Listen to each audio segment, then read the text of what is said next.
Okay. So I'm going to introduce myself quickly again. My name is Viridiana Cruz, and we also have Miss Janet with us in this Zoom call. Hi, good afternoon, everyone. Thank you so much for joining. Well, let's go ahead and get started with the second part of the training, which is the intake interview and quality review training, okay?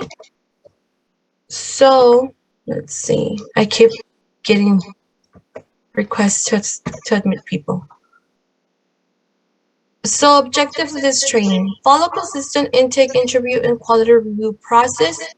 Uh, review, give me a minute. Review sections of the Form 13614C, intake interview and quality review sheet. Steps to complete the intake process. Steps to complete the interview process. Steps to complete the quality review process. Per quality site requirement number 2, completing Form 13614C. It's mandatory for each return prepared. Volunteers who refuse to prepare returns without intake review interview process are violating the volunteer standard of conduct. So basically, what the intake for intake and interview uh sheet, the 13614C, it's important whenever you take a client, you have to fill it in with the information of the client, right? That and just make sure that the information that you put there it's correct and up to date. And as we mentioned before, we do have a process. We have to do the quality review. So you cannot just go ahead and submit an income tax return without being quality reviewed by another person. Is there anything else that you would like to add to this, Miss Janet? Yeah, so the objective of this training, well, it consists of you understanding the process, like Vidi was mentioning. We don't skip, we don't change the process based on whatever client we're serving. Every client is going to be provided with an intake sheet where we're going to collect their information. After collecting all their information, their documents, you're gonna interview them on the intake sheet based on that, right? So after you interview them, of course, their documents go over to the volunteers that prepare the tax return, and then the quality reviewers is they're gonna check your work. More than likely are the site coordinators. But I do want to mention when the site coordinator finishes reviewing the tax return you prepared, they review the tax return with the taxpayer. So the taxpayer is aware that their tax return's already been finalized, but the site coordinator lets them know, you know what, this is what we prepared for you, and based on what you gave us, that's what we entered.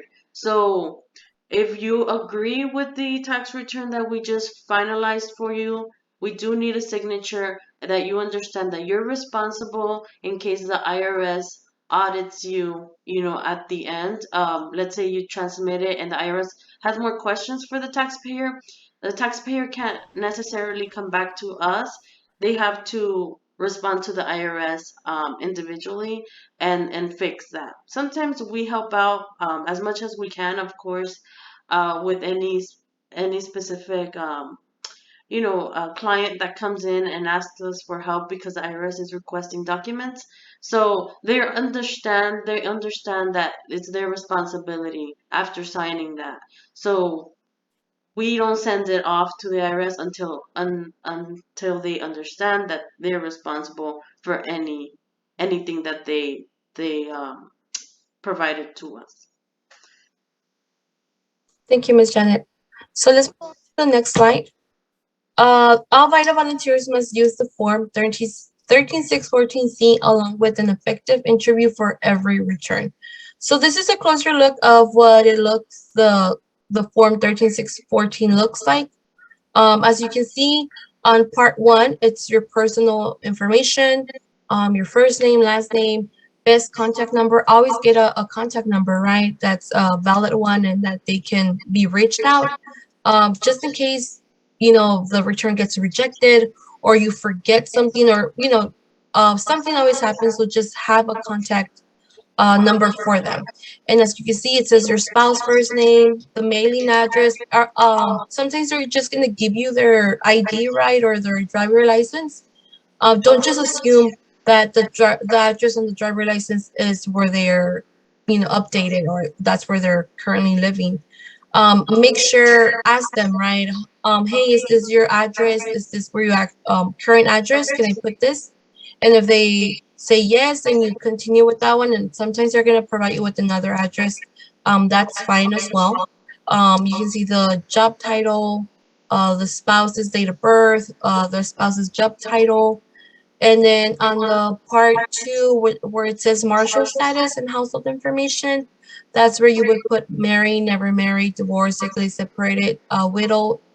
That's where you would put that information, right? And then on the bottom part, I don't know if you can see my mouse moving, but in this part, that's where you would add any dependents that they might have. And as you can see, it says date of birth, the relationship, if that's a daughter, the son, you know, and so on and so on. Number of months lived in your home last year. In order for somebody to be claimed as a dependent, the that dependent has to be living with that person for at least 6 months and more, right? If it's 5 months, then they can't really claim that dependent. If the dependent is a U.S. citizen, yes or no. Resident for of U.S., Canada, or Mexico last year, yes or no. Single or married, or as of 12/31/22, if the dependent is married. Full-time student, yes or no. Totally and permanently disabled, yes or no. Is this person qualifying children relative of any other person? You would answer that as well. Did this person provide more than 50% of this or her own support? And that's where you will mark yes or no for that dependent, right? Did this person have less than 4,400 of income? Those are very important questions, that you don't want to skip over, right? And did the taxpayer provide, more than the 50% of support for this person? So if the taxpayer didn't provide more than 50%, I believe they can really claim this as a dependent. And the last question is, did the taxpayer pay more than half of the cost of maintaining a home for this person? Yes or no? So it's just basic information. Anything else, Miss Janet, that you would like to add? Yeah, so this page in particular is collecting all their information. I just want to remind everyone that there's three filing statuses that we have or that we serve. First of all, it's single. So usually in where it says part two, marital status, right here, can you point at it, BD? Under the This the one, yeah, where it says marital status right here in the blank section, um, in the bottom right here, right there is where we usually enter how they're filing. So if they're never married, it's like single, filing as single. Married, of course, is married, filing joint, and some individuals file as head of household. So head of household means they have at least a dependent. So in order for you to be head of household, you must support. You must have like bills under your name. You have your own home and you have a dependent. Without a dependent, you can't file head of household. So you would be filing a single if you don't have a dependent. So and just to let y'all know, usually the site coordinator that is going to be giving you this intake sheet that's already filled out with all the information, um, they're probably going to write it out there in that section. Also, there's a section up at the top. It's the line 11, 10, 11, and 12. 10 is a question that we always ask. Can anyone claim you and your spouse as a dependent? Because sometimes they're claimed in somebody else's tax return, but they don't let us know. So we don't mark it on their tax return that somebody else is claiming them, and the tax return won't go through, and it's a rejection for in our numbers, and it affects our numbers with at each site. So we always ask, is anybody else claiming you? And then they tell us yes or no. Or sometimes people are victim of identity theft. When they're victims of identity theft, they have an identity protection pin. This is on line item 11. Um, and so this pin, they have a letter from the IRS that the IRS assigns to them. That way they can identify that it's them filing their tax return. If they don't have that PIN number, then we can't help them. Or if they lost it, we can help them fill their tax return, but they'll have to mail out their tax return to the IRS because it's not going to go through the system because it's going to be rejected because they didn't enter that PIN number. Of course, we also have email address. If they have an email address, that is that is fine. Somebody's asking, I just joined. Do I need to sign anywhere? Yes, we will be sharing the sign-in sheet. If we can share it right now, we can, but we will share it at the end. If anybody else didn't get to sign, it will be shared at the end. And just a reminder, um, somebody that is filing it has a dependent, they need a they need to qualify as a dependent. Like Vidi said, they must have lived with the taxpayer more than 6 months, right? They must also be your son, your daughter, a parent, somebody that's immediate, not somebody that's like your cousin or your friend's daughter or your cousin's daughter. Nothing like that. Your relationship with that dependent needs to be immediate. And also, there's a lot of dependents that are already much older, like in their 20s, 20, 25, and they can be claimed as a dependent because they're in college. So, it's very important to always look at the full-time student section because if they're full-time student, there's a box in TaxSlayer, in the software that we need to select to for the taxpayer to receive credit for that student. I have a question. Yes, So it's they have to have lived 6 months with them, right? yes. What if they have a child that's like 3 months? That's fine. They lived all year with them, so it's okay because of course they're newborns, or if they're newborns or they're smaller than 6 months, that's fine. But we would mark all year for them, as if they lived with them all year, and it's completely fine in that situation.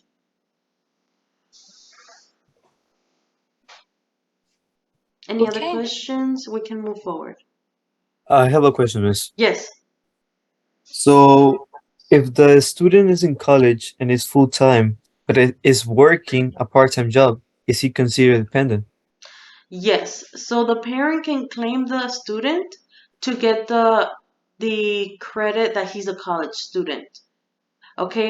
And if the student is working, they can do their own income tax, but they need to let us know that they're going to be claimed as a dependent, and we can help them do their own tax return. We'll just say somebody else is claiming him, but he works, and we can help him do his tax return.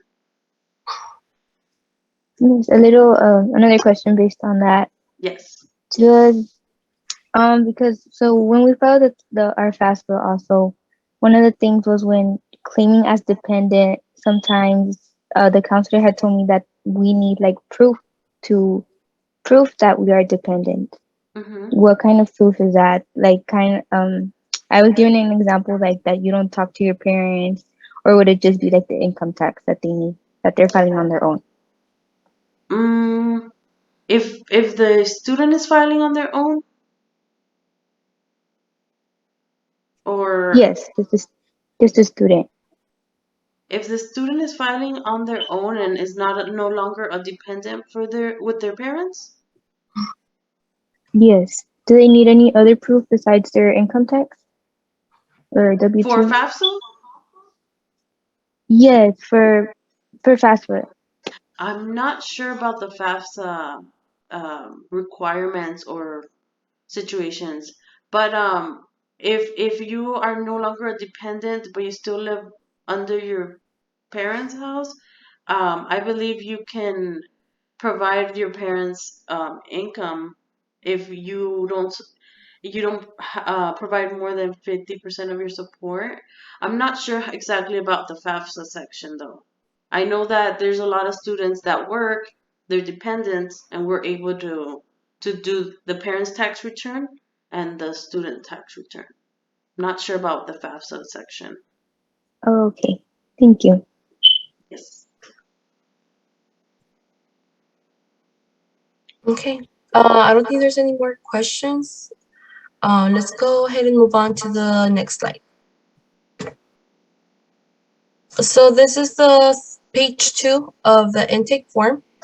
So on this part, the check appropriate box for each question in each section, right? On question number 1, it says wage for salary form W-2. And if the person works several jobs, like 2 to 3 jobs during the year, that's how many W-2s you would input, right? If the person only worked once, you would only input one W-2, one form of W-2. And if as you can see on question number 1 in parentheses right here, it has the B for basic. So whoever is like certified as basic will be able to help a client like this, right? But if at any point somebody marks like this one, self-employment income, and they mark it yes, that person wouldn't be able to do this income tax at all for the client. So that's why we kind of encourage everyone to, and everyone will be certified as advanced, right? So this is where the W-2 go, the tip income, scholarships form, W-2, 1098-T. So if a parent has a college student and they have this form from their college, you would mark it that as yes, right? We don't really want anything that's unsure. So that's why you as a volunteer helps the client fill in this form, right? So everything can be marked yes or no. And it says alimony income or separate maintenance payments. The self-employment, if the person is self-employed, you will mark this as yes. Social security, unemployment compensation. You would just look at the form and see if they have this form, and you kind of check it off, right, as you go, as you kind of see the forms.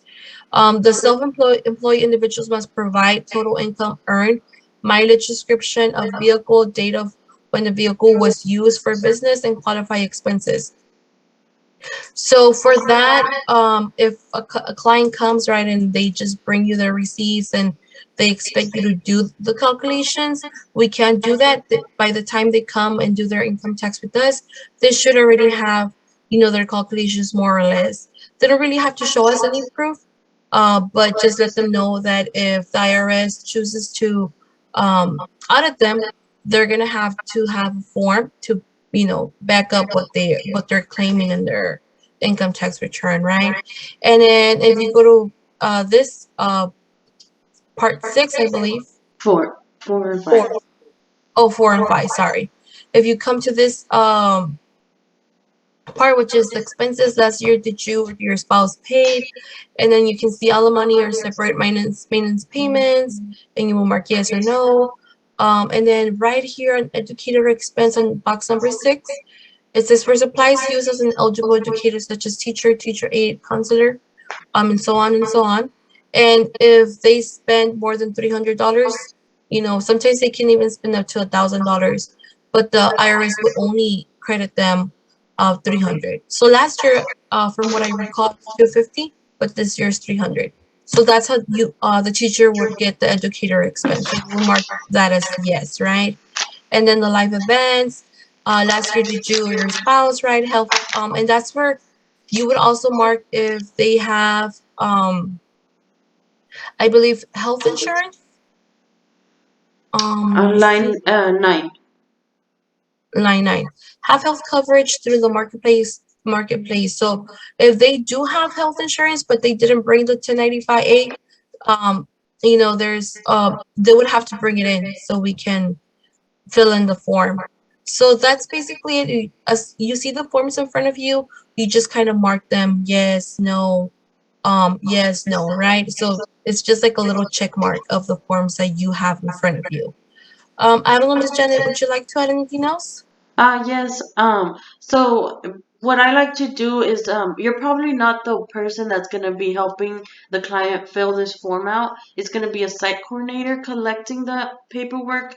But what we like to do, and if you shadow that site coordinator that's doing collecting the information, that's a great experience. I know Vanguard Academy always does that with their students. The students shadow the site coordinators, and they're able to get that full experience, right?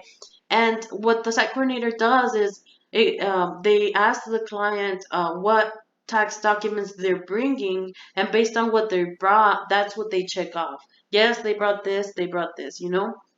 Um, I do want to mention, Vidi touched base on some of these forms that are more popular, like the W-2, that means they had a job, you know, but we also get self-employed individuals that work on their own, you know, like they don't work for a company or an organization or anything like that. Um, so it's very important to understand that we do a lot of basic tax returns. We don't see a lot of complicated tax returns. It's more like um, the forms that we receive and the information of the forms, we're just transferring that information onto tax layer. You don't really need to calculate anything aside from a few things that we're going to go over on Saturday's training, but the system will do it for you. So all you're entering is the information that you're of the forms that they bring in. That's why we do basic tax returns with the VITA program, of course. Um, Sometimes they bring in forms that are out of scope and are not within our trainings. Like for example, the people who purchase solar panels, we're not able to help any of those individuals that bring in energy efficient forms or anything that is related to receiving a credit for solar panel installation, and because they get a credit for installing solar panels, anything like that, that's out of scope for us. We don't see that. We just do a lot of the basic tax returns. And I just want to remind everyone that if you're helping out a teacher, like Vidi said, and you know that their occupation is teacher, don't forget to give them that adjustment for the educator expense. Like she mentioned, is $300 um, on their tax return. So every time you help a teacher, you're gonna add that credit, that adjustment for them. And we're gonna go over how to add that on Saturday's training. So yeah, we can continue reading. And if anyone has questions, you can enter them in the chat box or let us know right now. Okay. You, So, oh, I have a question.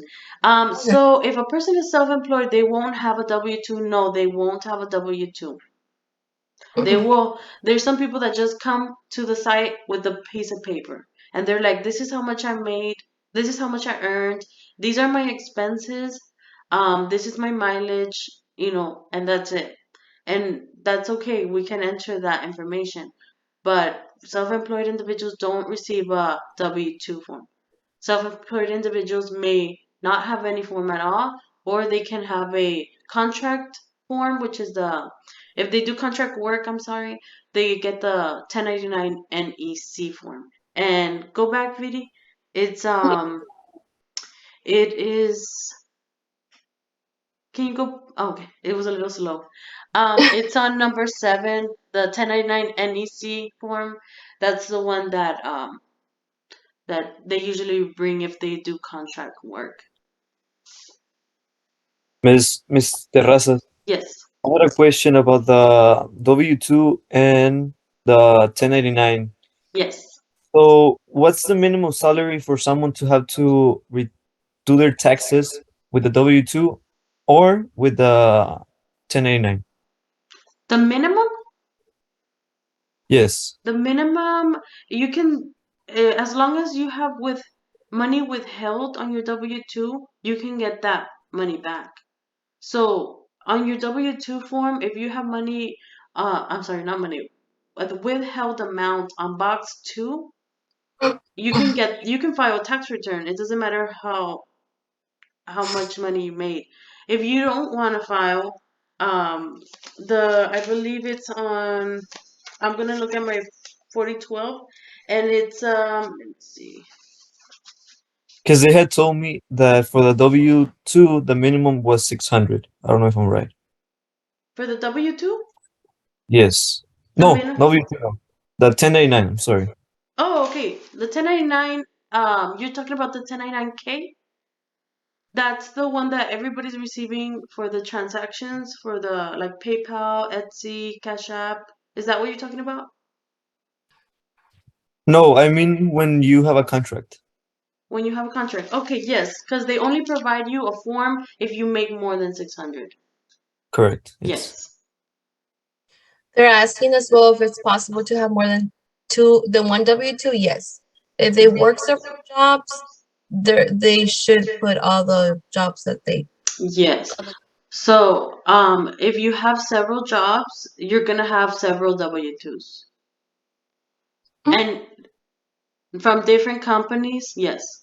There's gonna be, if I worked at, the city of McAllen, and then I worked at CVS, and then I worked at Target all last year, I'm gonna be receiving 3 W-2 forms. So Yes. you have to claim all those W-2 forms. Okay. They have another question, I think. Yes. What if most of their money comes from Cash App and PayPal?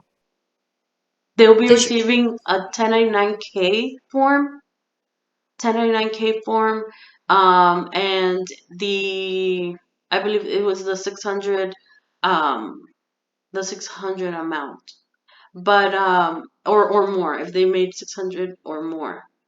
Right now, the IRS has placed a hold on those forms because they don't know. They really don't know how tax preparers are going about.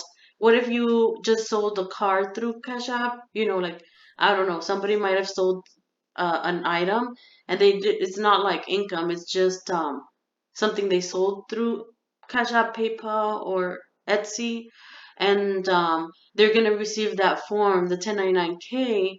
In reality, they really didn't work, or had a job, or worked for that. You get me? It's just right now it's on hold. They haven't provided any guidance on the 1099K. But that would be like a really question when the IRS gets back to us on the form. Any other questions? There's one that says only from the past year, right? For the W-2. What is that? For the past year, we can do income tax for. We're only focusing on income tax for 2022. If you're talking about doing other income tax for prior years, yes, we do prior year income tax.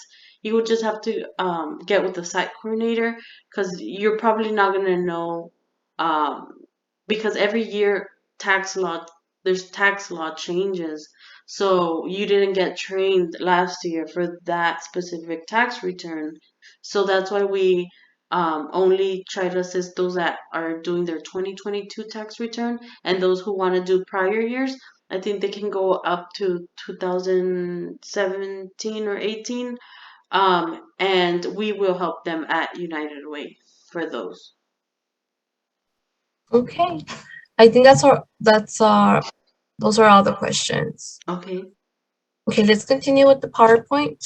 Um, so this is the page 3 of the intake form. As you can see, there's a little arrow pointing to line number 3, which is direct deposit, and that's where you would mark if the client would want a direct deposit. So number 3 says, if you are due a refund, would you like direct deposit? Yes or no. So also, if a client marked that they wanted to donate, it says number 2, presidential election campaign funds. Check here if you or your spouse, if filing joint, want $3 to go to this fund, right? And if the client wants to donate $3, you would put here. If the spouse wants to donate $3, you would mark it here. It's not really coming from their refund. It's like the IRS is just asking if they would like for the IRS to contribute to the election campaign fund, and the IRS is the one that donates these $3, not from their actual refund. Yes, that's a good point because I know there's gonna be clients that are gonna ask that question, is that gonna come from me? But no, it doesn't come from them. And then it's gonna ask additional information. Would you like to receive written communication from the IRS in a language other than English? Yes or no. And if it's another language, you will mark it there. And then number 4, it says, if you have a balance due, would you like to make a payment directly from your bank account? And that's where you would put a yes or no if they owe any money, right? And then there's the bottom questions that says, that says number 8, would you say you can carry a conversation in English, both understanding Spanish, understanding and speaking, right? You don't really have to do 8 through 15 because whenever a client creates an account, we already kind of Appointment. an appointment. We're already kind of getting that information. So you don't have to do this. In past years, it was kind of mandatory, but not this year. Unless you want to do it, you can do it. And then usually whenever we do income tax return for clients, there's this additional comments. You can write the bank name, like the bank information there, right? So the bank name, routing number, and account number, just so you can have it as a backup, right? Or have it like in a readable place. I don't understand it. Would you like to add anything else? Sometimes when clients provide you information because they want direct deposit, they're like, yes, if I get a refund, I do want direct deposit. But as we prepare their income tax, you may realize that they're not going to be due any refund. So they're actually going to owe the IRS.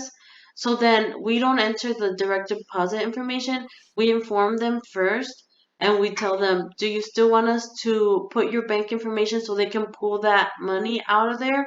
Or do you want to just select, no, I don't want to enter my direct deposit information, and you make plans with the IRS? That's what we ask them. So then a lot of the times these individuals or these families, they say like, no, I don't want to, pay right away.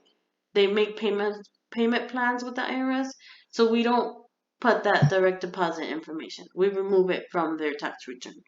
Um, and if they are going to pay via a money order or a check, we provide them with the address where they have to mail out the the amount that they owe.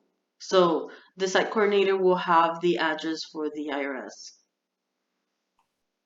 We have a few questions in the chat. The first one is, can a new employee from a big company apply for income tax?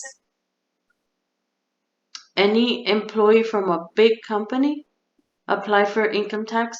What type of big companies? They can do their income tax with us if they earn less than 60,000 a year. Mm-hmm. Or if you can be more specific, what was your question? And then can we find the meaning or use of whatever form is for 4 on the 40, 12, and 67, 67, 44? You can find meanings or what everything kind of means on the booklet 4012, if you want to know. On the 4012 booklet, that's your resource guide. So that's like your go-to if you have any questions on any type of form. The 4012 provides you with a list of what forms are in scope of the VITA program and what forms are not in scope of the VITA program. Um, and then it also provides with guidelines and a lot of other information. And then Rodolfo Vasquez is asking, how do we realize they will not get a refund? So we're gonna go ahead and show that on Saturday, but on the practice lab, on the right side, on the bottom side, it kind of tells you if they're gonna get a refund or if they're gonna, pay back the IRS. If they're gonna get a refund, the numbers are in green, right, Janet? And if they're gonna pay back IRS, it's in red. That's how I figure if they're gonna pay or they're not gonna pay. It also Um, says like I believe it's like a negative number. That means they're gonna owe, and yes. it'll be really simple to understand it. But yeah, a lot of people don't realize that they're gonna owe, and they're expecting to get a refund, but they don't realize that the more money you make, the more you're gonna probably have to pay back. And then last question, is there any special reason for the max to be 60,000? Well, our VITA program is specifically targeted to those low to moderate income families, and we set that limit because we serve the low to moderate income families. So 60,000, I think that's the the The um the, line. yeah, the threshold. So we do have the myfreetaxes.com, but it's a portal that you can Google it, myfreetaxes.com, and I believe the threshold for my free taxes is 75,000. So if you're earning much more than that, then you have to go to somebody that's a paid preparer. Okay. I think those are all the questions. Let's move on to the next slide. And then consent to disclose tax return information to VITA TC tax preparation.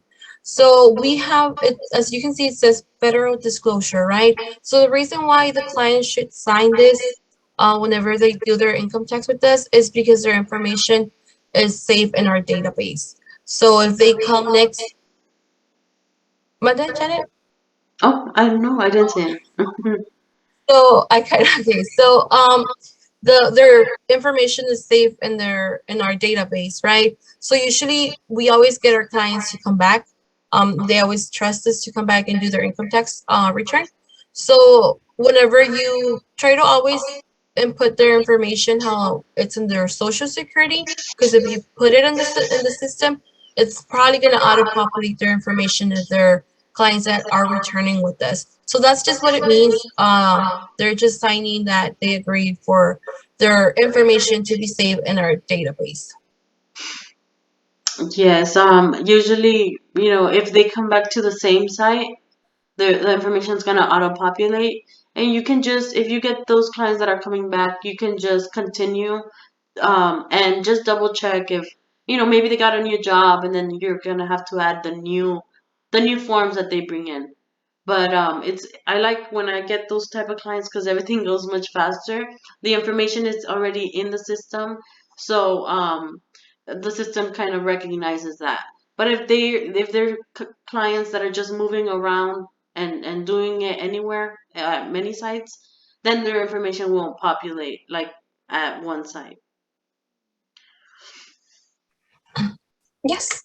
So I don't think there's any questions. We're gonna go ahead and move on to the next one. The intake process, verifying identity, right? Um, give me just a minute. Identity theft continues to be a nationwide problem. You should begin the interview by requiring a photo ID to verify the identity of the taxpayer and spouse on the tax return. Other family members included on the 13614C must have original Social Security cards. Exceptions for requiring photo ID should be made only under extreme circumstances. So there's gonna be clients that are gonna come in and they're gonna say, "Oh, I forgot my ID." You know, you can't really help them out unless they bring that ID because we want to verify that the person they're claiming to be it's correct, right? To avoid any issues in the future. And it also mentions that there's an exception for requiring photo ID. I think Miss Janet has a really good example. I don't know if you want to talk about that, Miss Janet. Yes, so I believe it was like 2 years ago. We had a family who came in and they didn't have an ID, and I knew that my other site coordinator that was with me, she knew this individual, and she knew them because prior years they had always came to do their income tax with Vida, and so he said that they didn't have their ID because their house burnt down in a fire, right? And so they didn't have their ID with them, and but they had pictures of their ID, and we were able to, you want to always ask your site coordinator, what do we do in this case? Because your site coordinator is the one that decides. You know what? I know these clients. I'm sure like they're telling the truth. You can look at an ID on their phone, right? Only because they're under these extreme circumstances. But the since we're an IRS program, every single client that we serve need to provide an ID and a social security card. Okay, so there is some exceptions to requiring a photo ID. Okay, of course, the children, smaller dependents, they're not going to have an ID, but they do have to, the parent or the taxpayer needs to have their social security numbers for everyone in the family. And we let them know, right, whenever they're scheduling an appointment, and there's a list there to remind them of what they have to bring. Sometimes they forget their social, and we tell them, you know what, we can get started on it, but you need to come back and show it to us. Not come back another day, but come back that same hour or 30 minutes. So we do make a few exceptions like that. But if anybody has any questions, go ahead and let us know. Hello, Miss. Yes. Returning back to what you said before about college students being dependent, what if they don't go to college What if they don't go to college? and they Okay. don't work? Okay, so there's a and they didn't work? Yeah, let's say they're 21 right now. They're not Okay. working full time Mm-hmm. and they're not college students full time. Okay. They can be claimed as a dependent because the taxpayer provides more of the support for them. There's also clients who have parents and they're already older. They use them as their dependents because they live with them and they take care of them. They're asking another question. What if they don't have the physical social security card but have the numbers? So I had a client that came to us that she was claiming um their kids, right? But they were like 21 and older. But she didn't have copies of the social security cards. So since I had never done her taxes before, but if she was a returning client, I still require her to, bring me a hard copy. And she told me that she lost them, but I told her that I couldn't help her unless, she would bring her social security card. And she had to go to the social security and request new ones, but I opted not to help them, because I didn't really know them as a client. So Yeah. just to make sure that their identity was correct, I wanted to have proof, right? And she was able to get it. Mhm. So that was Vidi's decision, of taking that decision, and that's okay. Her as a site coordinator, that was her decision, and she felt comfortable doing that because she was not gonna be comfortable accepting that clients just in without a social. So it's up to the site coordinator. Again, we're an IRS program, and when the IRS audits the client and says, you know what, show me proof of your social and your ID, and they don't have it, that's when it could come back to us, in some way. Why are you helping this client if they don't have their documents? So, There. Sorry, go ahead. oh, go ahead. The other question is kind of related to this one. It says, what if a client doesn't have their social on them, but they have a photo of their social? I think that's really up to the site coordinator, if they would want to help them out. They can always come back between those 30 minutes to an hour to bring you the hard copies, but it's really up to the site coordinator to continue or wait for the hard proof. Yeah, sometimes most of our site coordinators just say, you know what, I can start on it, but I cannot transmit it until you bring me your copy or I'm sorry, your original. Social Yes. Security. So a lot of the clients have to go and come back. And then the last question is, if they're returning, is it acceptable? I feel like that kind of falls under, whether the site coordinator will choose to continue or And they not. said if they're returning, a returning client. Yes, if Oh, they're returning, is it acceptable? yeah, if they're returning client, I used to get some of those clients that were like, "Why do you need to see my ID? I always come here." Like they get really, I get spoiled, and they wanna just, they want us to just get their documents, and we understand that, but I, me as a new site coordinator 2 years ago, I was like, well, I don't know you. I mean, I know you know my other coworkers, but I don't feel comfortable doing that. So it's it's really up to the site coordinator in reality. And usually our site coordinators are amazing, and they always, they always try to, have all the social security, all the original social securities. So to verify, and prevent that identity theft. Mhm. So let's go ahead and move on to the next slide. Intake process and drop-off method. Uh, Grader interview specialist. I think that's Greeter, right? Because it Oh, is yes, Miss Grader Greeter. interview specialist will help the client fill out the forms 13614C. All questions in the form 13614C must be answered. If the client fills out the form in advance, you must change the unsure answers to yes or no based on the conversation with the client. You should also complete all the shaded area questions. Note, Form 13614C is printed in English and in Spanish, and it is also available to be downloaded from the irs.gov in other languages. So this is just the process and the steps and how it would work on each side. You have a grader that and that does the interviews, which is the interview specialist that's gonna fill out the form. All questions on form 13614C must be answered yes or no, nothing unsure. Um, just so it can make your job easier. And it says you should also complete shaded areas. And we do have this form in Spanish and English, like we mentioned before.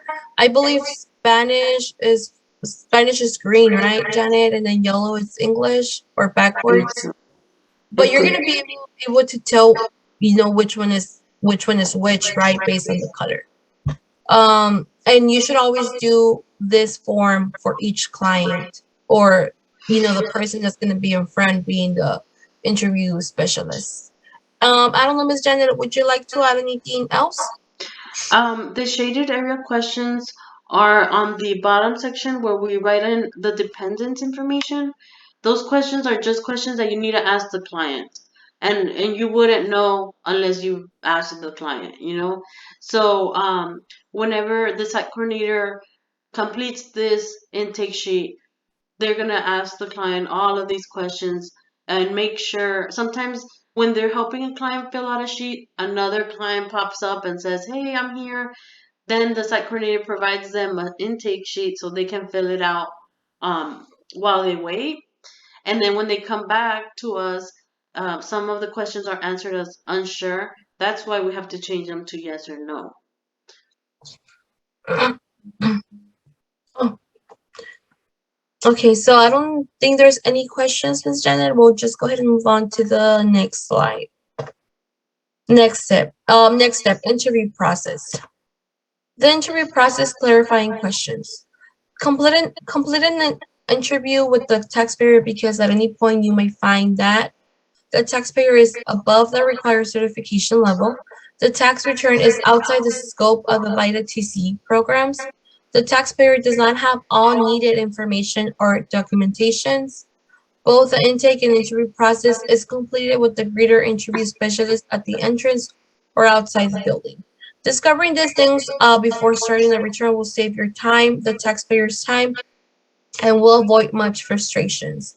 So ask all the questions necessary on the intake form. And if you're not sure about something, ask more questions until you find the answer, right? And we have some sites that, they're gonna be waiting in their car, and then the person, the one that's gonna do the interview process would go to the car, right, Miss Janet, or they would be outside more or less. The site coordinators. The site coordinators, right? And then there's some sites that have the space for the client to be inside, but there's some sites that don't have the space. That's why it says that where is it? Okay, both intake and interview processes completed with the greeter, specialist at the entrance or outside the building. Ms. Janet, is there anything else that you would like to add to this? No, I think everything's just common sense. The some of the forms that you may see may be out of scope, like we mentioned, but the 4012, and we'll show it in a bit. The 4012 has a section where it will tell you what forms are in scope and out of scope. And if you don't know or you don't have that form, get with the site coordinator to figure out what type of form they bring in it. They have some questions on the chat Okay. box. So it says, they should all be answered instead of unsure. So for yes, it should be a yes or a no. We don't really encourage you to put unsure because then that leaves like a question pending. So, always do yes or no. And then somebody's asking, what if a client starts showing aggression towards you after failure to show proper documentation? There is taxpayers who show aggression, and if it escalates, of course you have your site coordinator. They're the ones that are gonna have to step in and de-escalate the situation. Um, just try to understand what hear them out. We don't want to cause any other trouble, right? If if they have like a specific situation happening, you just want to refer them to United Way, and then we would have to directly assist that client if they can't be assisted at a VITA site. So, if they fail to provide documentation, we cannot complete their tax return, because we need all the information that they need a file to do a correct tax return. So I hope that answered your question. Okay. I don't see any other questions, so let's go ahead and move on to the next slide.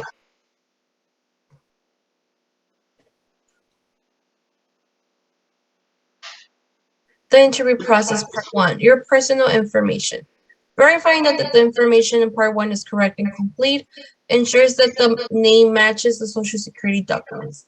So this is where you put all the basic information for the client, their name, last name, if they're a U.S. citizen, their social security, all the basic information. So you just want to make sure that everything that you put in here, it's correct. You can also let the client see, right, so they can kind of verify it. But just make sure everything that you're putting in here, it's the correct information, the social securities, the address, if if they've been like victims of identity theft and all that. I don't know, Ms. Janet, would you like to add anything else? Sometimes when the client comes in and they've been prior year clients, the way you enter, whoever you enter first in the software, that's that's something important, because usually it's the husband, right? Usually it's the husband that gets entered first as a taxpayer, and the wife is the spouse.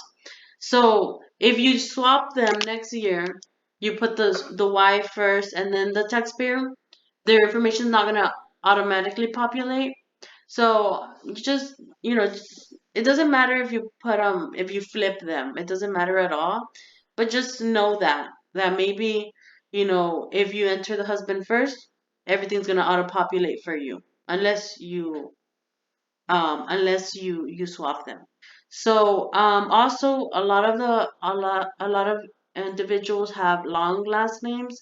So we always tell them to bring their last year's tax return, and then we match how we entered their last name, because they may have two last names, and sometimes we enter only one last name, but on their social, I'm sorry, on their social there's two last names, and then on their ID there's just one last name. And if you're just looking at their ID and enter one last name, then it's not gonna match with the IRS records, because you need to follow the social security name. That's the important one. Okay, so let's go ahead and move on to the next slide. I don't see any pending questions, so. The interview process, your personal information. Information in Part 1 impacts tax law determinations. Example, when a taxpayer is a full-time student, it may impact multiple tax laws issues such as child and dependent care credit, retirement saving contribution credit, whether the taxpayer can be claimed as a dependent. So question number 9, it says, last year was your spouse a full-time student, yes or no? Or B, totally and permanently disabled, yes or no, or legally blind. So I believe if they're a full-time student, and they're sophomores, they're eligible for a credit. I think it's the American credit, and then is Yes. it? Mm-hmm. So, there's different types of credits if you're a full-time student, right? So there's the American, if you have a piece of paper next to you, I am gonna be mentioning some of these stuff that are gonna be important for your reference and for your tests later on. So there is a credit that's the American Opportunity Credit. The American Opportunity Credit can be claimed for 4 years, and the parent can claim the American Opportunity, right? So if their son is in college and he's barely a freshman, right? They can claim that American Opportunity because he's a freshman. When he's a sophomore, they can also claim it. When he's a junior, they can claim it until he's a senior. After that, let's say he decides to do his master's degree, and he's still gonna be a dependent, right? Um, they can get a credit, but it's the lifetime learning credit. That's another type of credit for being a student. So lifetime learning credit is the one that is after your bachelor's degree. Also, the dependent care credit. Um, I always I always remember the dependent care credit like child care credit. People who pay for daycare, they receive a letter from daycare with information on how much expenses they had for that child in daycare. And there's different requirements. The child needs to be under a certain age in order to get this credit, right? Of course. And then they need to have this letter. It's not just paying somebody. Can you take care of my daughter while I work? They have to pay a daycare, and they have to be under a certain age. Um, on your 4012, if you want to read more into the dependent care credit, it's going to be on G-9. Let me see if I can turn over to that page.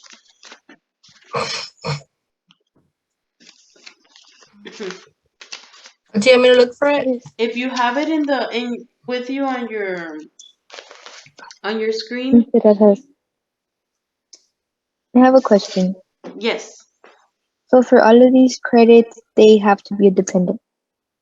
Um, a lot of these credits, if you have a dependent, you can get them, but not for every single credit. So let's say you don't have dependents, you can still get the earned income credit, which I'll talk to you in a little bit about that one. But for the dependent care credit, of course, you need a dependent to claim that credit. BD, can you show page G-9 on the Yes. 4012? Give me just a minute. G9, right? Mm-hmm. Okay, I have it right here. Can you see it? Yes. So this is the child independent care credit expense, right? So who's a qualifying person? A qualifying child who was under the age of 13 when the expenses were incurred and who can be claimed as a dependent. Okay? And then there's also let me see. So that's the child independent care credit if they're under the age 13 and the taxpayer provides the sheet of the daycare. Of course, it's not a another person. It's an actual daycare with the EIN number registered with the IRS, right? There's other qualification for persons who are incapable of self care. And it says here, whom the taxpayer can claim as a dependent or could have claimed as a dependent, except if that person had an income of more than 4,400. So there's really a lot of rules regarding some of these credits, but just remember that the child independent care credit is those that had expenses for anyone under the age of 13 and had that letter. And on Saturday, we will see an example of that letter, and then you'll see how much credit they get for the child independent care credit. I also want to show the earned income credit. It's on page I2, Vidi.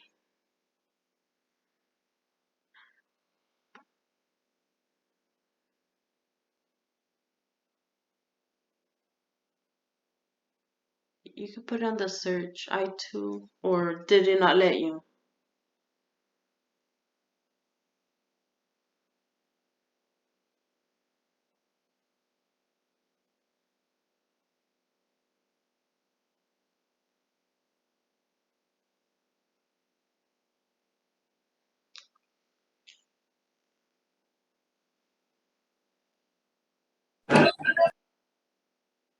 I don't think it's letting me. Let me just search for it real quick. Type in IETC, or it's not letting you? Let me see. Let me try again. It's IT I EITC? AITC.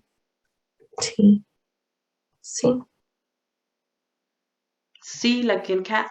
Uh-huh. I don't know. It's not really like working. Let me search for it real quick. What's the page? Yes.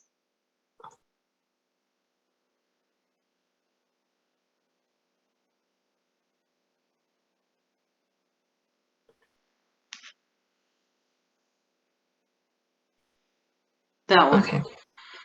Mm-hmm. That one? Next one. That one. So the earned income credit, if you want to write down that down in your notes, um you must have earned income. That's why it's earned income, because you obviously work to earn your income and get this credit, right? There's limitations on how much you must have earned to get this credit. So if you see on part A, they have rules for everyone. Everybody must have a social security number that is valid for employment. You must be a U.S. citizen. Your filing status can't be married filing separate unless you meet an exception. So if you're married filing joint, but you haven't been with your partner for 6 months, you qualify for that exception. Okay. And then rules if you have a qualifying child, there's some rules there. You meet the child must meet the relationship, the age, the residency test, and the child doesn't have to be your dependent. And also the rules if you don't have a child, you must be at least 25 but under the age of 65, can't be a dependent of another person, and you must have lived in the U.S. for more than half the year, and you can be a qualifying child of another person. So there's different situations, right? So if you don't have a qualifying child, you can receive this credit because you worked. you have earned income, and your income is below 16,480, because on Part D it says there's earned income AGI limitations. So it's for those. Not everyone receives the earned income credit. Only certain taxpayers that are under these income levels and have a child or don't have a child, but they fall in between those rules. So or there's those requirements, right? I just wanted to share that with you, and this is a good page to always book. It's what was it, I-2, just in I case. Yes, I too. yeah, I-2. So that's a really important table for the earned income credit. You can go back to the PowerPoint meeting. Sorry about that. I'm just going That's into the okay. 4012. Let's see. Somebody mentioned that there's somebody on the You can way to continue. join, but I don't see it. So if I get the notification, I'll accept it. It kind of brings me all the way back, so I need to kind of.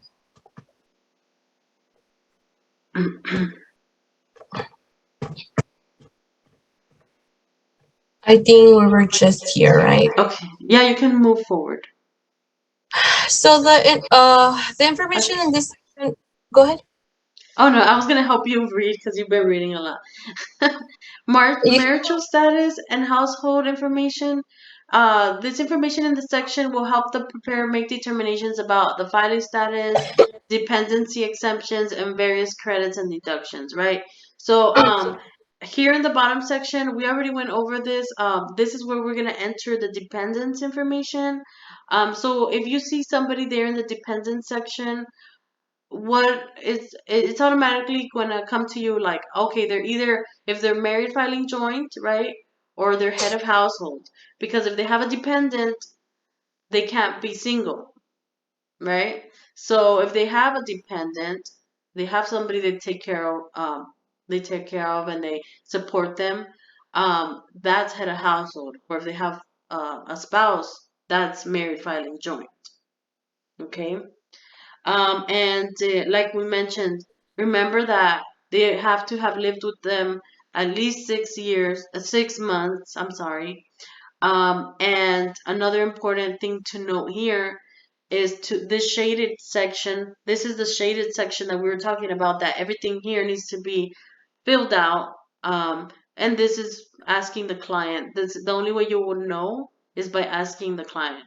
Is this person the qualifying child of any other person? Of course, they're gonna say, "Oh no," right? Because it's their dependent. Did this person provide more of 50% of their own support? Their dependent might not work. They're little, they're small, or they may have worked, and you just answer yes or no for all the other questions. Of course, like I said, the site coordinator is more than likely gonna be filling out this section, so you'll just have the form that's filled out already. Okay. Um, Overview. A critical part of the interview process is to make sure all the questions on page 2 of Form 13614 14C are complete. The taxpayer may have left the question unanswered or marked the question unsure because they did not understand. So I think somebody answered if they had to be yes or no.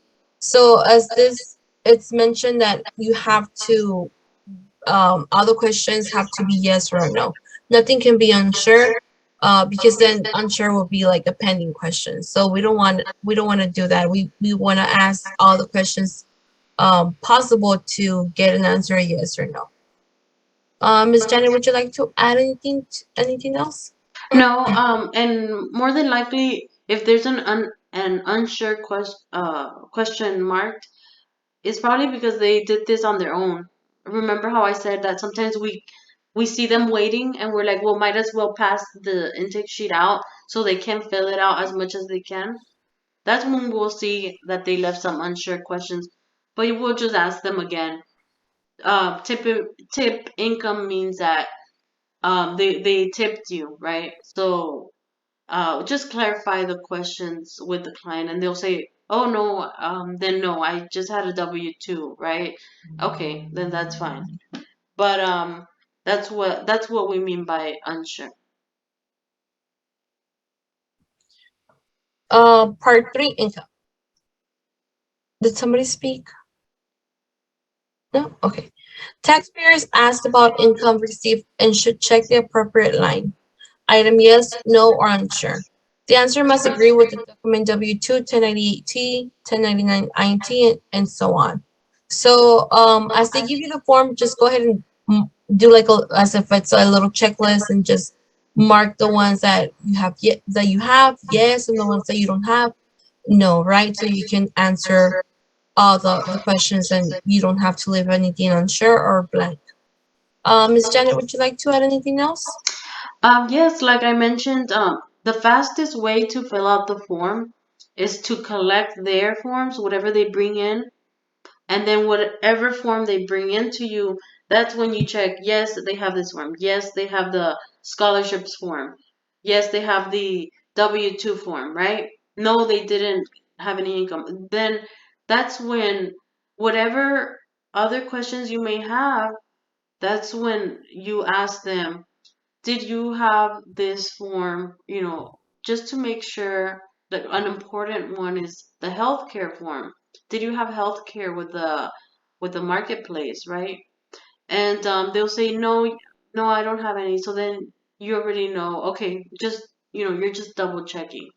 But the fastest way, because there is a lot of questions in this form, is to just check what they bring in and tell them, is that all the forms you have? Are you sure you didn't leave some at home? And then that's when they'll tell you, oh yes, this is all I have. So that's the fastest way that I have noted, right? That helps me move quicker to help the next client. Okay. I believe, Ms. Janet, you have mentioned in the past that, they always forget about the health insurance, that they bought health insurance from the marketplace. So remind them, ask them if they purchased that health insurance from the marketplace. I believe, what is that form called? It's It's the 1095A form, and I'll show y'all where it's at right now as we move through the PowerPoint presentation. But Mhm. it's a 1095A form. Yes. So just make sure to ask about that as well. Okay, let's go ahead and move on to the next slide. Um, Part 3, income. Volunteers must conduct an extensive interview to ensure that the taxpayer who are self-employed are reporting all income, including cash payments received for work performed. Any income earned must be reported. Ms. Janet, would you like to add anything to this? Some people who are self-employed, um, we just need to inform them. You need to report everything, and you need to give me, whatever you calculated, um, the earnings that you had right last year.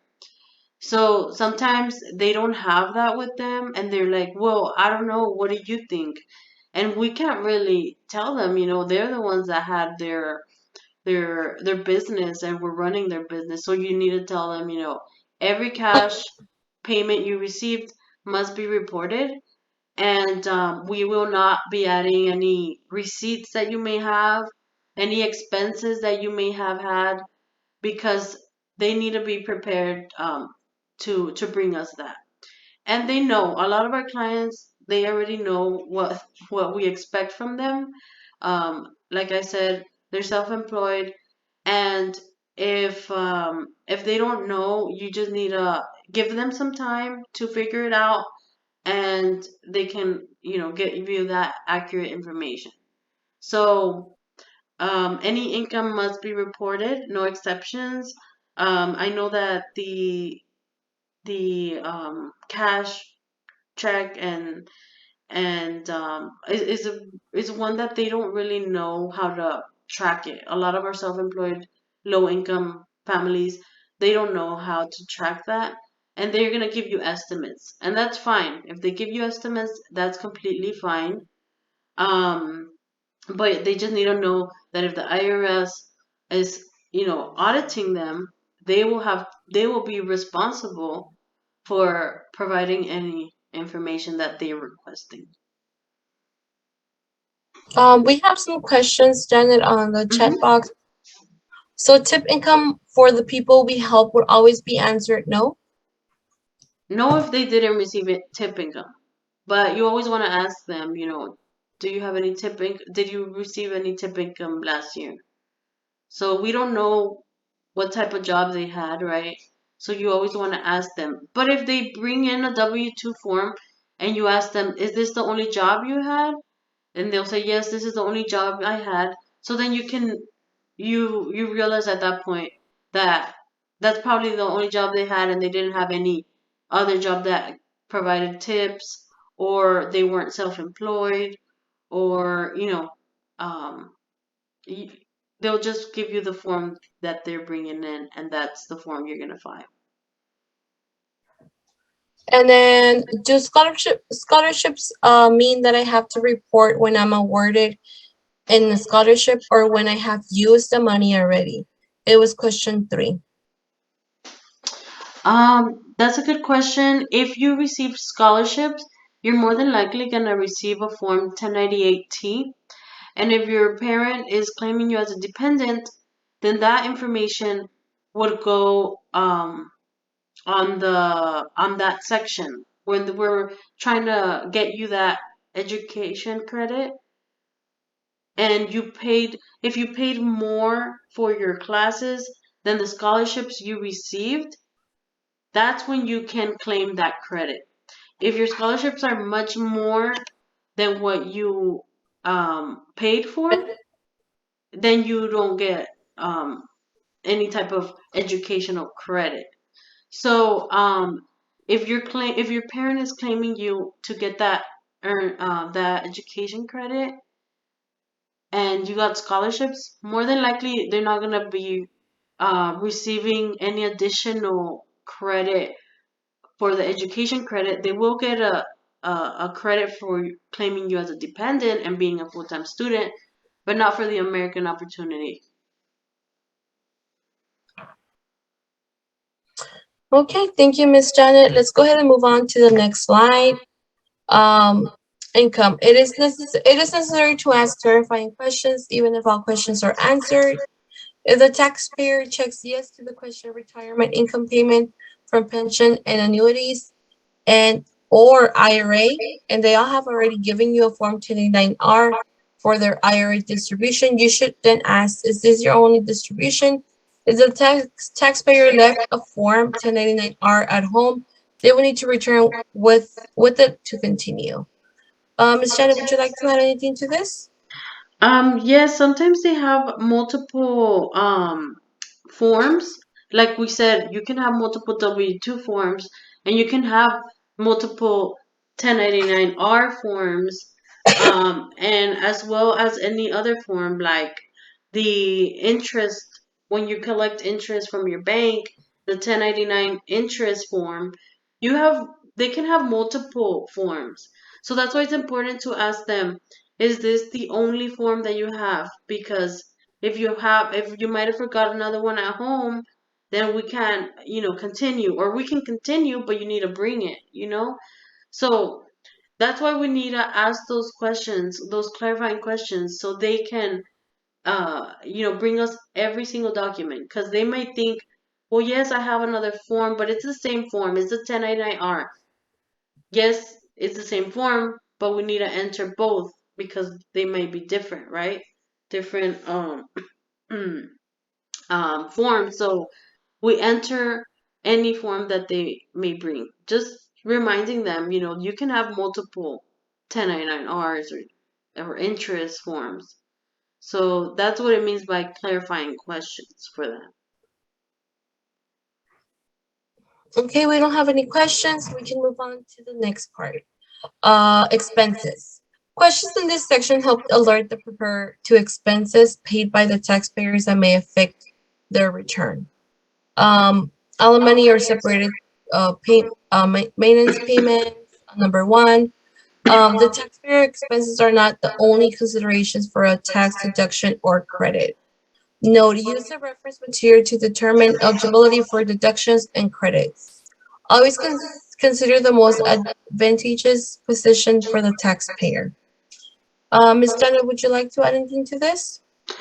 So I mean, basically, it's just like the expenses. Like I said, we don't come across a lot of the complicated ones since we do help the lower income section of the population for VITA. But some of these credits, like for example, the child independent care credit, that's the credit for the daycare. The supplies for eligible educators, remember every time you help a teacher, you're gonna give them that adjustment to their income for the educational credit. Any expenses, and if they're self-employed, they can include them as long as they have their receipts. I always like to remind them, you can include anything if you have proof of it in case, they audit you. Student loan interest is just a form 1098E that you enter right in the software. But yeah, these are just expenses that can help reduce if you owe, if you owe to the IRS. These expenses adjust whatever your income, right? Or they can be a tax deduction, or they can be a credit like the daycare. So it's very the software is very helpful because it calculates everything for us. We just have to just transfer everything from the forms. Thank you, Ms. Janet. Let's go ahead and move on to the next slide. Live events. The live event sections ask numerous questions that relate to the calculations of a tax and processing of a return. So have health saving accounts. And then number 9, it says have health coverage through the marketplace. So that's what we were talking about the form 1095A. If you have to add it, right? Because I believe they're taxed on how many months they had health insurance.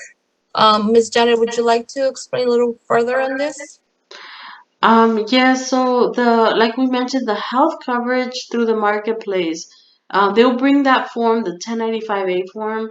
If they don't have that form, we have to let them know. Well, they won't know. Some of these clients won't know. You just need to ask them, did you have any health insurance? Because sometimes they forget.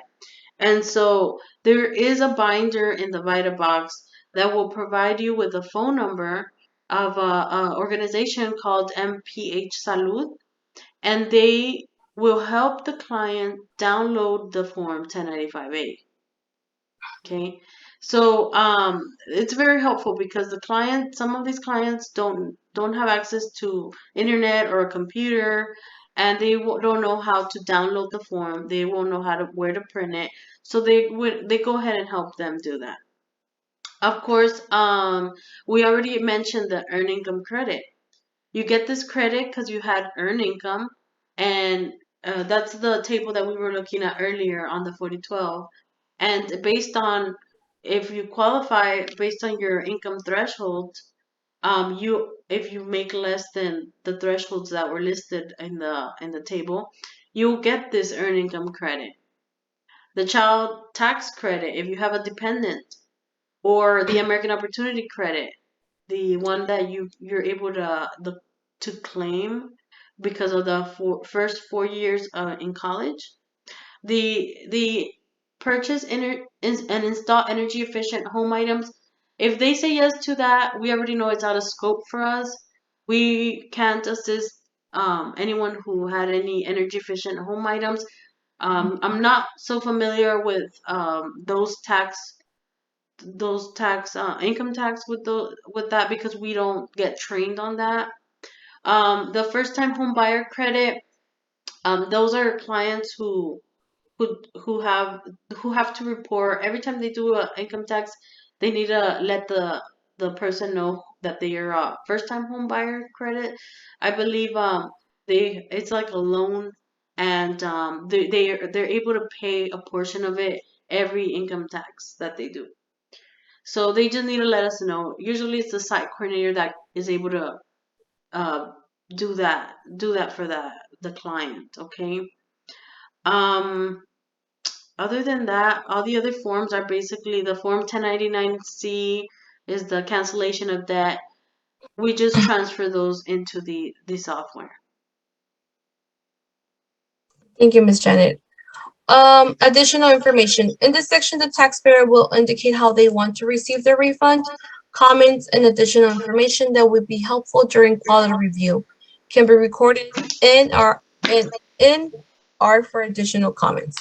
Reminders, refunds can only be deposited into accounts with the taxpayer's name. Verified bank information and account routing numbers are correct using source documents, bank statement, or checks.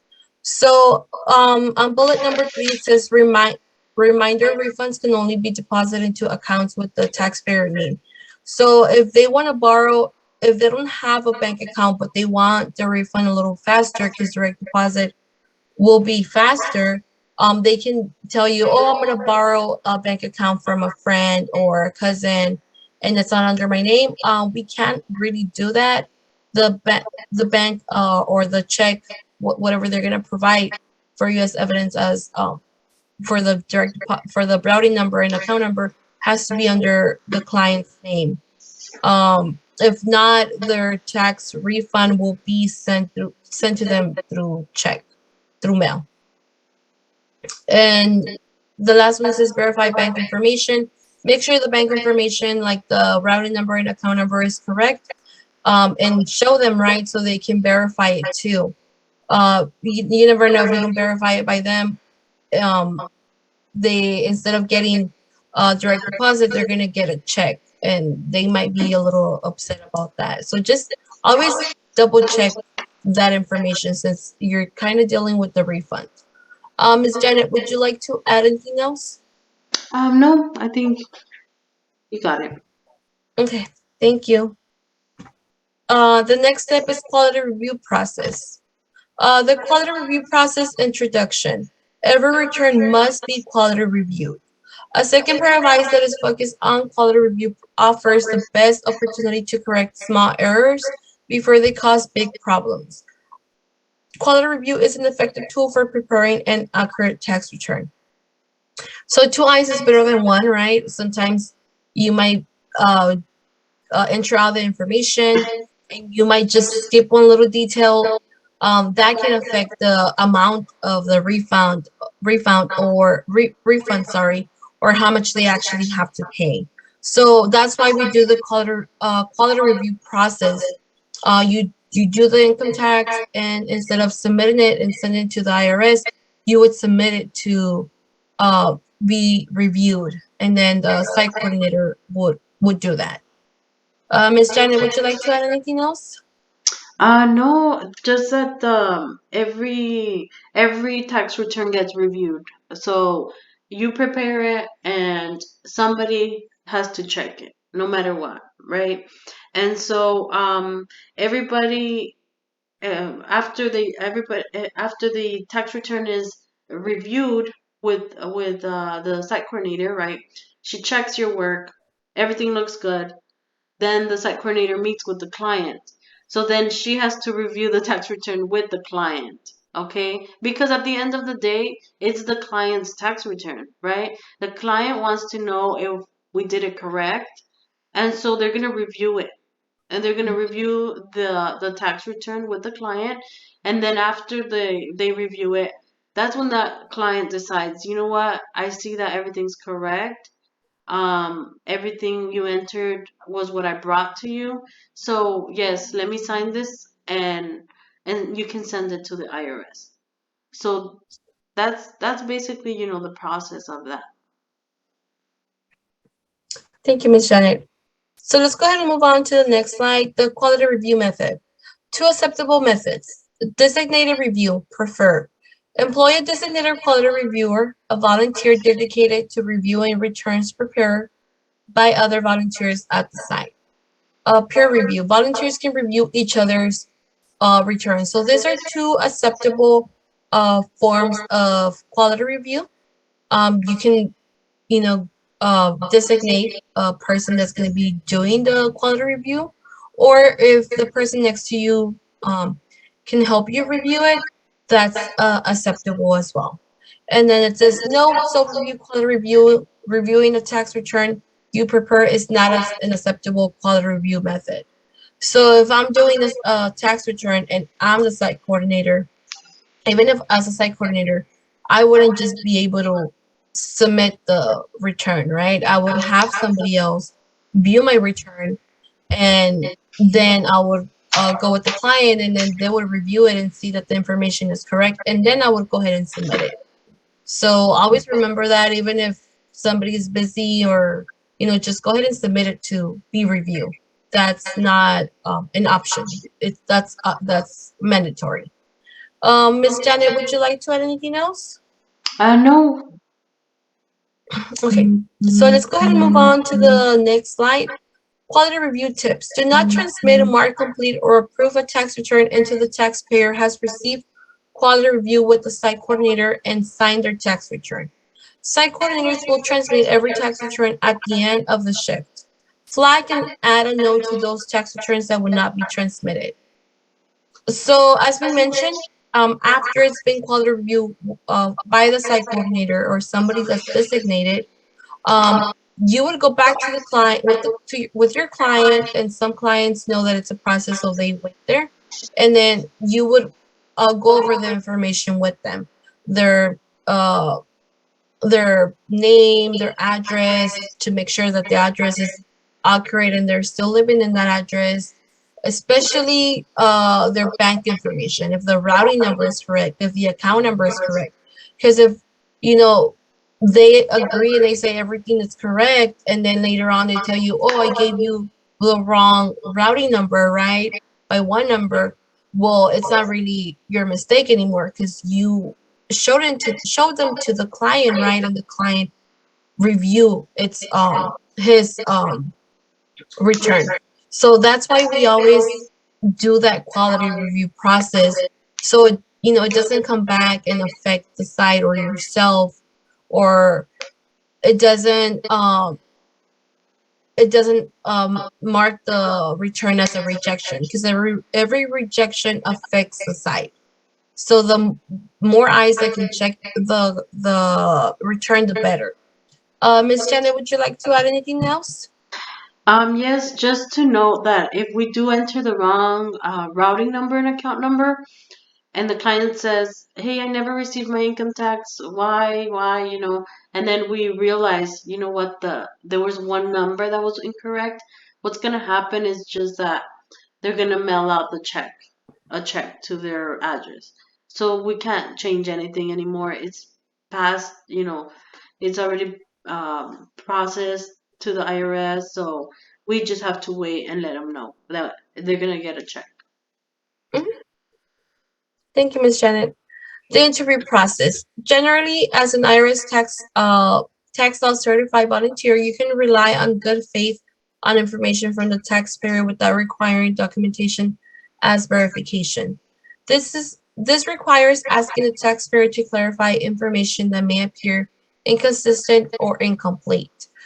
When reviewing the information for accuracy, ask yourself if the information is unusual or questionable. Example: you do not need to see proof of a taxpayer cash donation if you feel it's not unusual or questionable. Example: cash donation 4012 E1. That's where you can find more information on that. Remember, if you're not comfortable with the information provided by the taxpayer, you're not obligated to prepare the return. So on bullet number 1, it's talking about, let's just say you have a client that it's just an example. You have a client that is self-employed, right? They don't really have to show you any receipts or any, you know, um, anything like that to like prove that that's how much they, gained, or that's the amount of their income, right? But just let them know that if the IRS chooses to audit them, they have to have the documentations to back up what they claim on their tax return. That's just an example. It's just basically saying that if you believe that the information that the taxpayer is providing you is real, then you can, continue with the process. And as the last bullet says, if you're not comfortable with the information provided by the taxpayer, you're not obligated to prepare the return. Ms. Janet, would you like to add anything else to this? No, I just want to mention that we've had situations in which the site coordinator doesn't feel like they have enough training to do a specific tax return, and that's fine. We're not tax experts.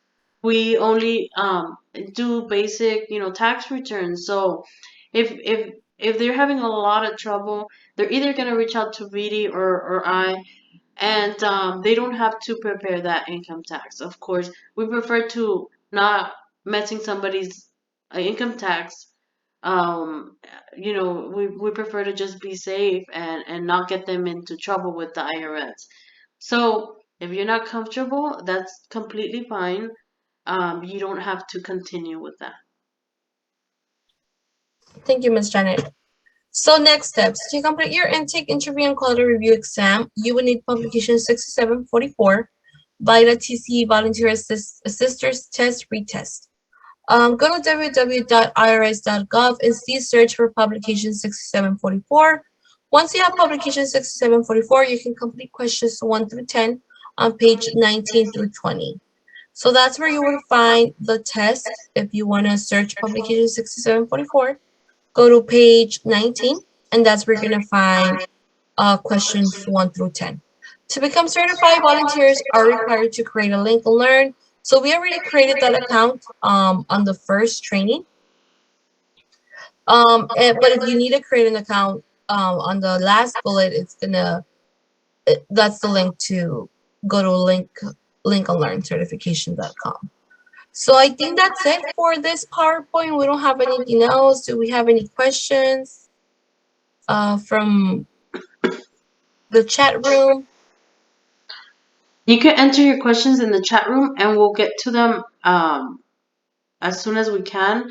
We can move over to the test because we're running a little late. We're going to go over the questions for this exam. If you have the 6744 in front of you, that's going to be page 19. Page 19.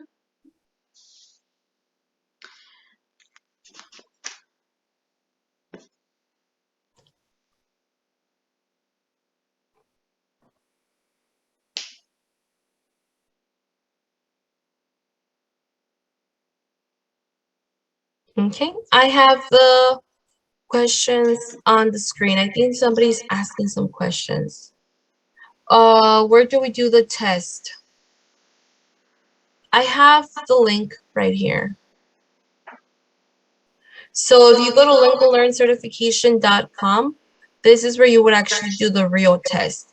But don't go in there until you're actually ready to take the test. And then it's asking, would you have the sessions recorded for later use? Yes, we will. So let's go ahead and get started with the questions so we can answer them all. I'll go ahead and read the first question, Ms. Janet. Okay. All IRS certified volunteers participating in the VITA TC program must use Form 13614C along with the effective interview for every return prepared at the site. So in the chat box, go ahead and put your answers or what you think, if it's A for true or B for false. So many are answering A. What do you think, Ms. Janet? Is it A? Yes, I think it is A. It's true. Everybody is going to use that form 13614C with an effective interview, because of course we collect as much information, but we also have to interview them to understand their tax situation, right? So yes, that's completely true. Great job, everyone. So you can find these questions on publication 6744, page 19. So let's move on to the second question. I can read that one. What should the certified volunteer preparer do before starting the tax return? A. Make sure all the questions on the Form 13614C are answered. B. Change unsure answers to yes or no based on the conversation with the taxpayer. C. Complete all applicable certified volunteer preparer shaded area questions on the Form 13614C. Or D. All of the above.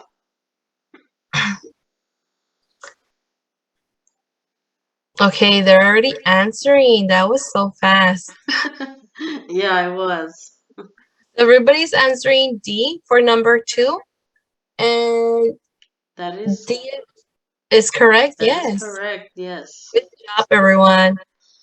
Okay, so maybe we can get somebody from The participants, yeah, to read number 3, right? yes, whoever.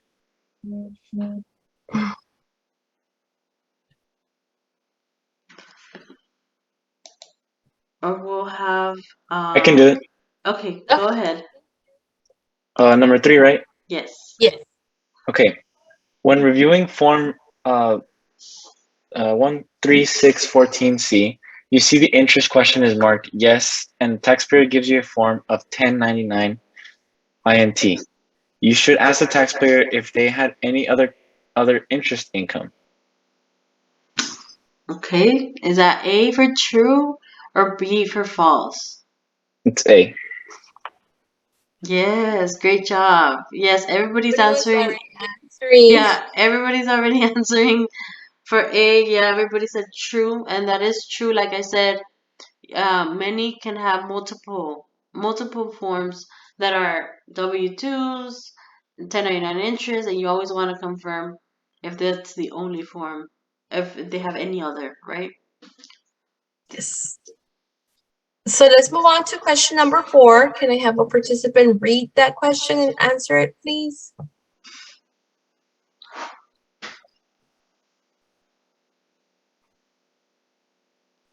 I can. Okay, thank you. Go ahead. VITA/TCE sites are required to conduct quality reviews. A, of all the returns prepared by volunteers who have less than 2 years of experience preparing returns. B, of every return prepared at the site. C, only when there is a quality reviewer available. Or D, of all returns prepared by volunteers with certification levels below advanced, military, or international. Answer is B. Okay. Yes, great Have job. people already?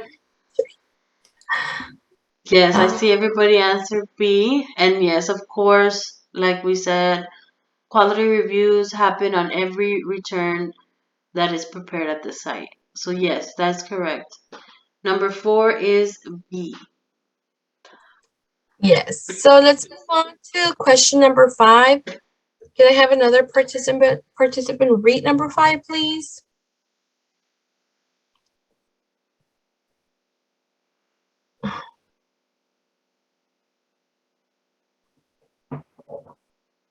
Let's see. I can read. Okay.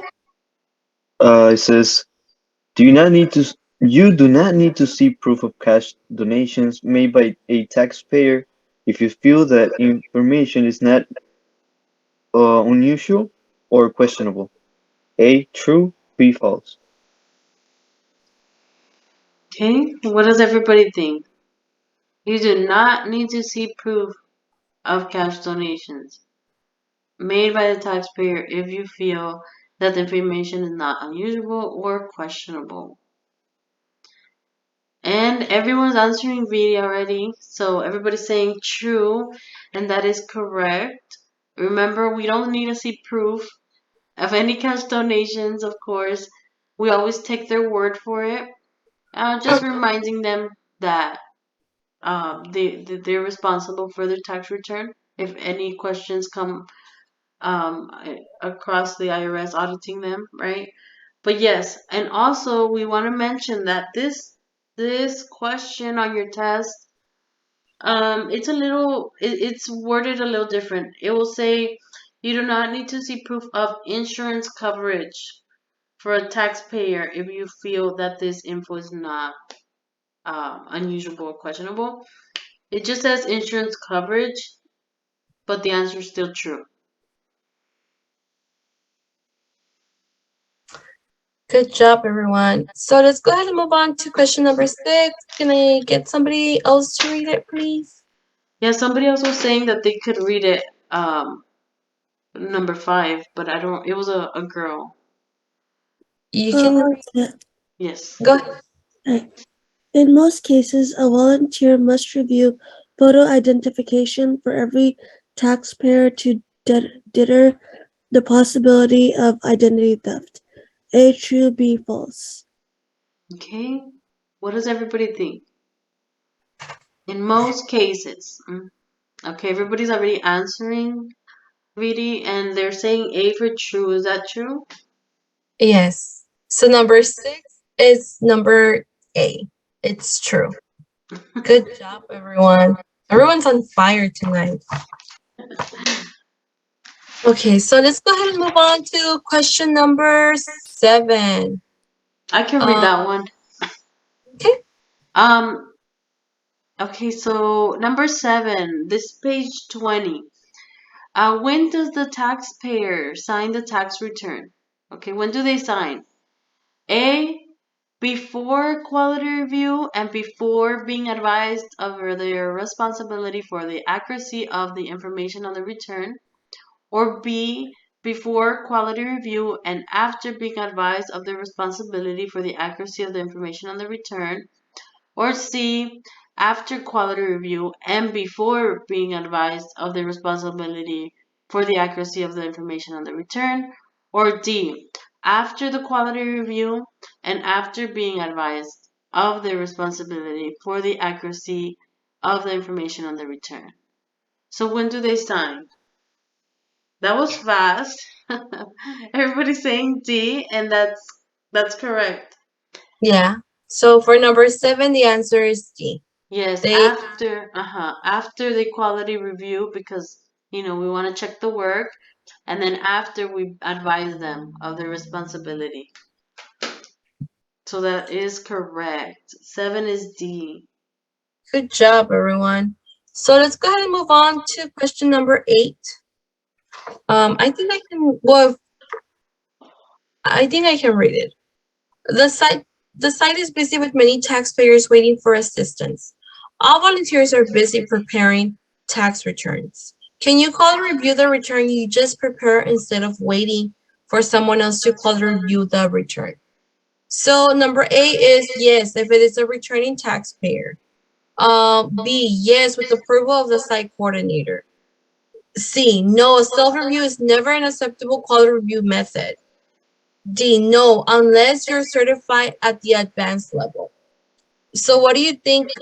What does everybody think the answer is for number 8?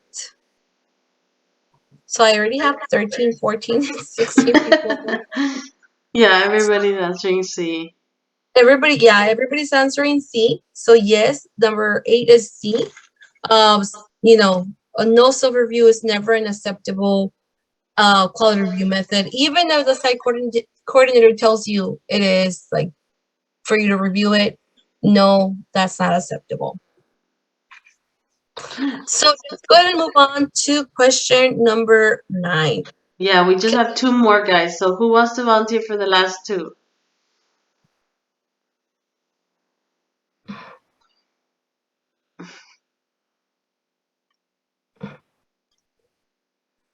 For question number 9, Yes, Yes. number 9. I can read it. It says, which of the following is true? A, quality review can be conducted by a volunteer prepared certified by BASIC when the tax return is required in advance certification to prepare. B, quality review is conducted after the taxpayer signs the tax return. C, quality review is an efficient tool for preparing an accurate tax return. Or D, taxpayers do not need to be involved in the quality review process. All right. So then we're seeing everybody answer C. Somebody answered CC. They want to make sure it's C. Yes.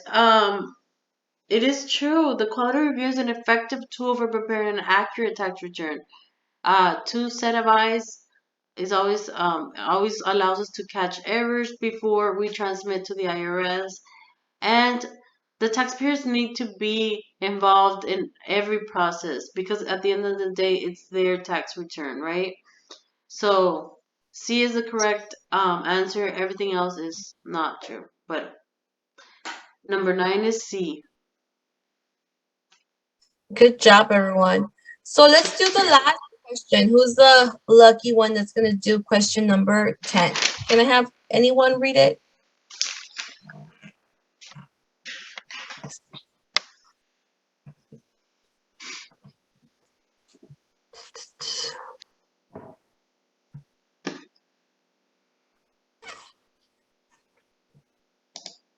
Anyone that wants to participate and take the last lucky question? I'll read it, miss. I don't know if you can hear me. Yes, we can hear you. As part of the intake process, each site must A, have a process to ensure a return is within the scope of the VITA TCE programs. B, identity the certification level needed to prepare a return. C, have a process to ensure volunteers have the certification needed for the returns they prepare. And D, all of the above. So we already have people answering. That's crazy. Yeah, the answer is D. Okay. Yeah, and he agrees that the answer is D. And yes, it's all of the above. As part of the intake process, we have a process in place. We always make sure which volunteer can do which tax return, and every volunteer that's at the sites must be certified. Okay, so Vidi, for the last couple of minutes, why don't you show them um, where to test, and we can also put the sign in again if y'all haven't signed in. We can enter the sign-in sheet in the chat box. I just want to remind everyone that I'm going to be sending out an email. And that email, I'm going to send the questions again, the ones that we went over. And if you feel like you want to practice more, you can practice there. And it's going to tell you if you got it right or wrong, if you passed the test right away. And it's even if you get it wrong, it's going to tell you where to find the answers. But I just want to mention and remind everyone that the questions that we went over and the questions that I'm going to send over so you can practice, I'm going to send the link. They're the same questions that are going to be in the real exam. So in that email, I'm going to send the practice test that I created, and then I'm going to send the Lincoln Learn page, right? So that's where you would actually do the real exam. I don't know if I have time to log in real quick, Janet. Yes. So this is the website. Is everybody looking at this? I think they should. So it's the LincolnLearnCertification.com. I don't know if you want to go ahead and write this down. And everybody by now should have created an account. So I'm going to go ahead and log in. And if you haven't created an account, you would just go here, create an account. And we also recorded how to create an account on the first training that we had. So we will share that video as soon as it's uploaded, and then you can go to the end of the video and follow the steps on how to create the accounts. Yes. So once you log in, you're gonna see this page, right? So as you can see on top, number 1, it says Circular 230, and it says basic. Don't do the basic exams, because then you're not gonna get the full experience of doing an income tax for clients, because you're not gonna be advanced certified. So where you want to go is here on this tab where it says advanced certified. As you can see, there's a total of 4 exams. There's a site coordinator exam. You don't have to do that because you're going to be a volunteer.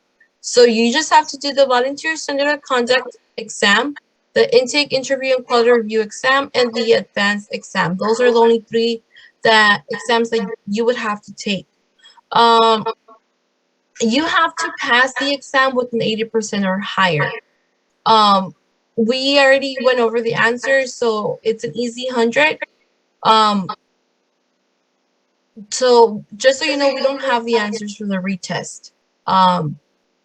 Just the first part of the exam. You have 2 chances to take this test, but you should be able to pass it the first time.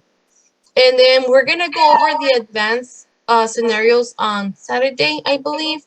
As you can see, I got an 85. The reason why I got an 85 is because I added commas, right? So on the answers, there are certain answers that you're gonna Type have, right? type in Type in, numerical. yes, like numbers that require commas, but just don't add any commas. Because if you do, you're gonna fail the test, and we don't want that. I'm gonna So mention it again mhm. Saturday in the email. I'm gonna mention it again. So just that's a reminder. Miss Janet, would you like to add anything else that I might have missed? Yes, so if you attended the first training, you can take the volunteer standards of conduct test. If you attended this training, you're ready to take the intake interview and quality review exam.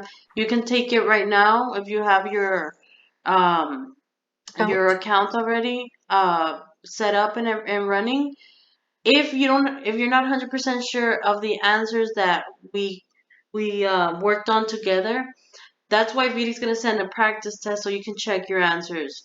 And then after you get 100 on her practice test, you can come over here on Lincoln Learn and test. Okay. The advanced exam is going to be the training is gonna be on Saturday, so you're not gonna take it till we complete the training on Saturday. So I think we have a few questions. If we can go to the chat and Somebody was asking for the Lincoln Learn link. The link that I'm gonna send, it's only if you're ready to take the real exam. I'm gonna put it there, real exam, so nobody gets it confused.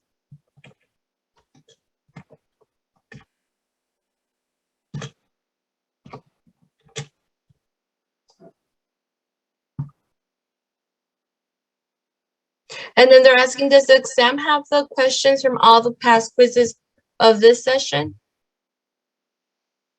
I think that's a yes, right? They're asking if it's that what? I'm sorry. It's asking, does the exam have the questions from all the past quizzes of this session? Yes, we just went over the real test. All these questions are your real test. And they're asking, so the real exam is going to be the site coordinator one? No. The site coordinator, you're not going to take that one. You're only going to take the volunteer standard of conduct, the intake one, and the advanced scenario.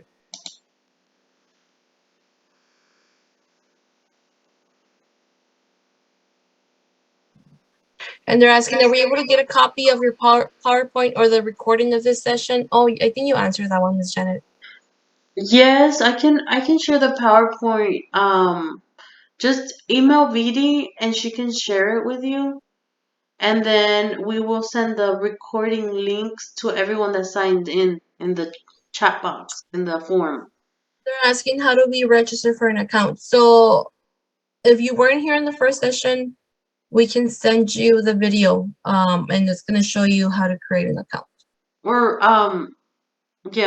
yeah, we can do that. Just because we're past time, if y'all want to, whoever doesn't have an account and you want to stay after, we can show you really quick how to create an account. Does anybody have any other questions before we end the session?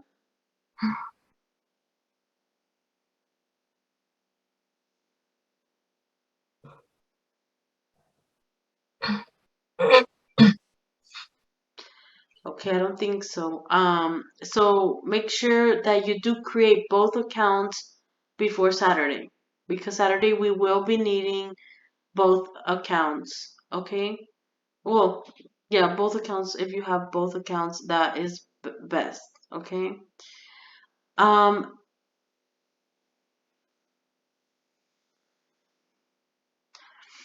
I have another question. Is it better if we are considered dependent or independent for our own income tax?